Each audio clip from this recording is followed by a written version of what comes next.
Hi, everyone. It's the 11th week of the semester, and we are now finished with the Victorian period, and we are starting this new book, the 20th and 21st century readings. So we've only got about 5 weeks left of the semester, or 6 weeks, so I want us to try and cover quite a few authors during that time, which is why you see a bit of a long reading list. The good news is that all of these readings are very short. They're all poems. They are all very short, and these are all, for the most part, legendary poems. These are all poems that serve a real purpose in the British literary history. So the first one I want to look at is World War I. And pay attention, go ahead and read the introductory material. I think I asked a couple of questions about the introductory material in the quiz leading up to the World War I poets. World War I was a very, very brutal war. The world had never seen anything like it at all. But the problem is that it really was just war in Europe.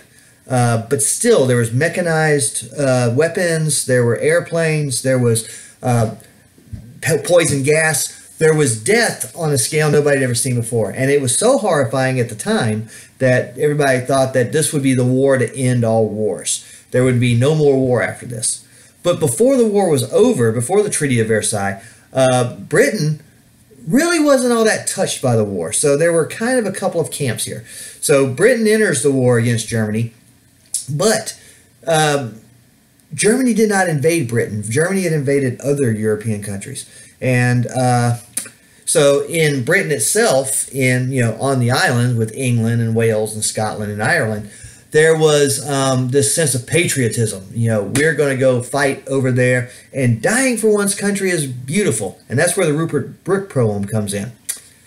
Then you got what's called the trench poets. These were the actual soldiers that fought in the war and wrote poems about the horrors that they had witnessed. And that's where we get Sassoon and Owen in the World War I poetry. And they're going to reveal how horrifying dying in war is and say, yeah, dying for one's country is not all that great. In fact, it's a horrible way to die. So they're going to reveal the horrors of that. William Butler Yeats. You cannot look at 20th century poetry in Britain without looking at William Butler Yeats. He had about a 40 or 50 year career. He was the voice of British poetry. And I only picked 2 poems out of there. I could have picked a whole bunch. But I wanted to also get a couple more poems in there.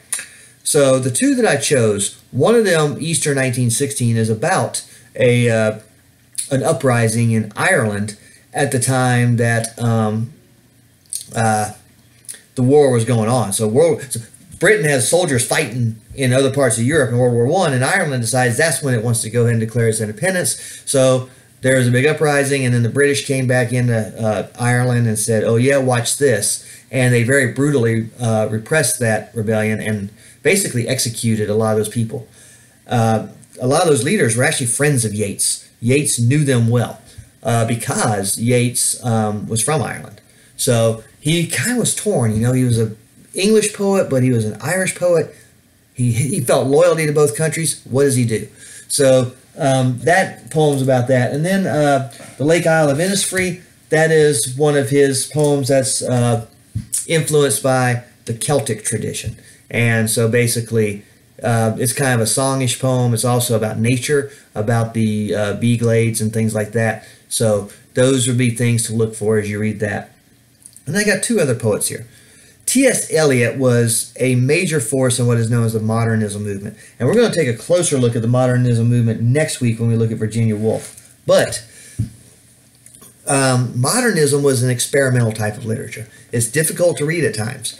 You may have to read this love song of J. Alfred Prufrock 4 or 5 times before you get it. But it can be worth the effort if you get to the real meaning and get to really what's going on there. And what it is something called stream of consciousness, where what the poets in the modernist age wanted to do, and really all authors in the modernist age wanted to do, was capture how the human mind works. Because we don't usually think linearly. Our mind bounces around from thought to thought. And so the modernists wanted to capture that in their poetry.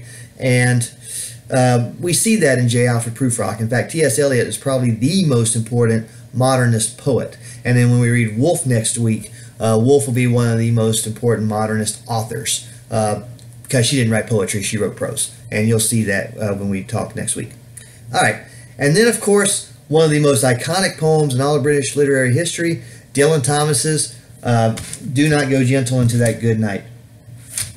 This is a poem about life or death, light being life, darkness being death. And he wrote it for his father. He told his father, hey, I know you're dying of a bad disease, but please fight to live on. You know, fight the good fight. Try to survive. And so you may have heard this poem quoted before in other sources, like maybe movies, television, somewhere like that. So when you read this, just know that this is the battle of life and death, and that light represents life and darkness represents death. And he's telling his dad, do not go gently into that good night. You know, fight to live a little longer. So a lot of authors we're going to cover this week, but I think this is a good introduction to the 20th century, and especially some of the major events of the 20th century, like World War I. And I look forward to reading your responses in your papers. So if you have any questions, feel free to email me.